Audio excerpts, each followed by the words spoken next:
Understanding the pain of expectations.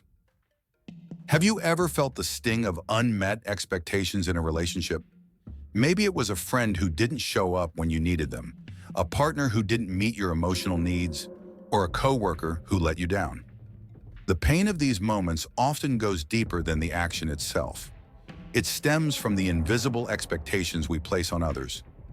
We want others to meet our needs, to act in ways we consider fair, and to fulfill roles we've silently written for them. But here's the truth. These expectations, when left unchecked, are the root of frustration, resentment, and disconnection. Now imagine this.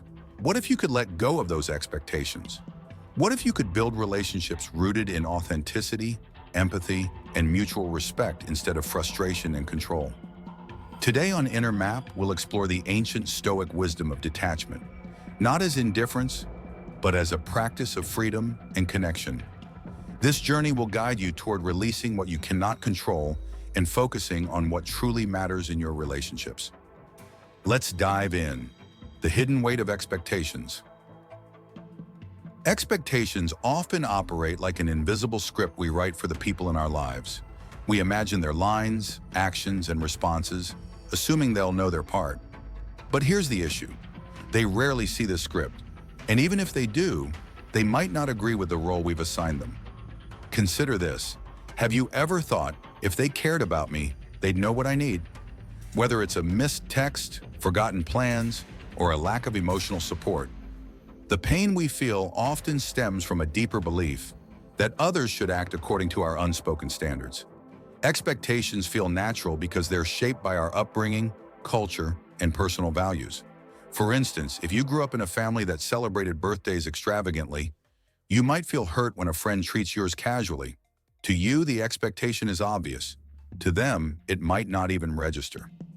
The Stoics teach us that suffering often comes not from events themselves, but from how we perceive them. Marcus Aurelius put it best. If you are distressed by anything external, the pain is not due to the thing itself, but to your estimate of it. By recognizing this, we can begin to free ourselves from the emotional toll of unmet expectations. Why we hold on to expectations. Expectations aren't inherently bad. They're part of how we make sense of the world. They help us predict behaviors and create a sense of stability in relationships. However, they can become problematic when they're rigid, unspoken, or unrealistic. Psychologically, expectations give us a sense of control in an unpredictable world. We think, if I expect this, I can prepare for it. But life rarely unfolds as planned, and the dissonance between expectation and reality creates frustration. Two common mental traps fuel this frustration. Mind reading, assuming others should know what we need without us saying it. Personalization, believing others' actions, or lack thereof, reflect their feelings about us. For example, if a friend doesn't reply to your message quickly, you might think, they don't value me, when the truth could be as simple as them being busy. Recognizing these cognitive distortions is a key step in practicing detachment. The practice of detachment. What it really means. Detachment doesn't mean you stop caring about people.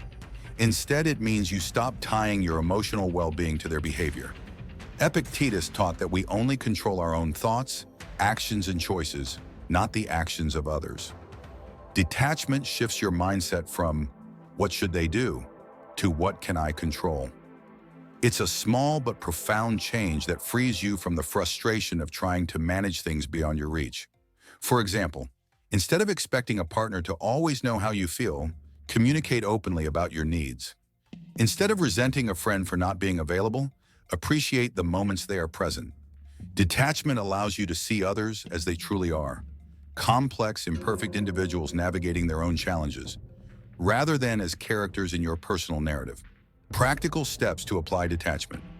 Practicing detachment is a process. Here are actionable steps to start. Identify your expectations. Reflect on what you're expecting from others and whether those expectations are realistic or fair. Communicate clearly. Replace assumptions with clear, honest conversations. For example, instead of thinking, they should know, say, this is what I need. Focus on values. Live in alignment with your values, regardless of how others respond. If kindness is important to you, Offer it freely without expecting something in return. Practice empathy. Recognize that others have their own struggles and perspectives, which may differ from yours. These steps don't lower your standards. They elevate your approach to relationships, fostering mutual respect and understanding. The freedom and strength of letting go. Imagine waking up free from the weight of unmet expectations. Detachment offers a sense of emotional clarity and resilience that transforms how you approach relationships.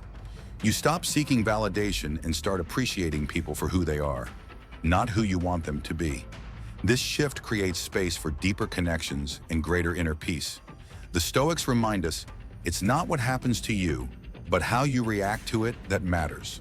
By mastering your reactions, you reclaim your emotional well-being and build stronger, more authentic relationships. Embracing detachment in your journey. Detachment isn't about giving up. It's about letting go of what you can't control to make room for what truly matters. Take a moment to reflect. What expectations are weighing you down? How can you release them to create healthier connections in your life? If this resonates with you, share your thoughts in the comments and subscribe to Inner Map for more insights on navigating life with wisdom and clarity. Remember, by mastering yourself, you unlock the power to transform your relationships and live with intention. Until next time, keep charting your journey on the Inner Map.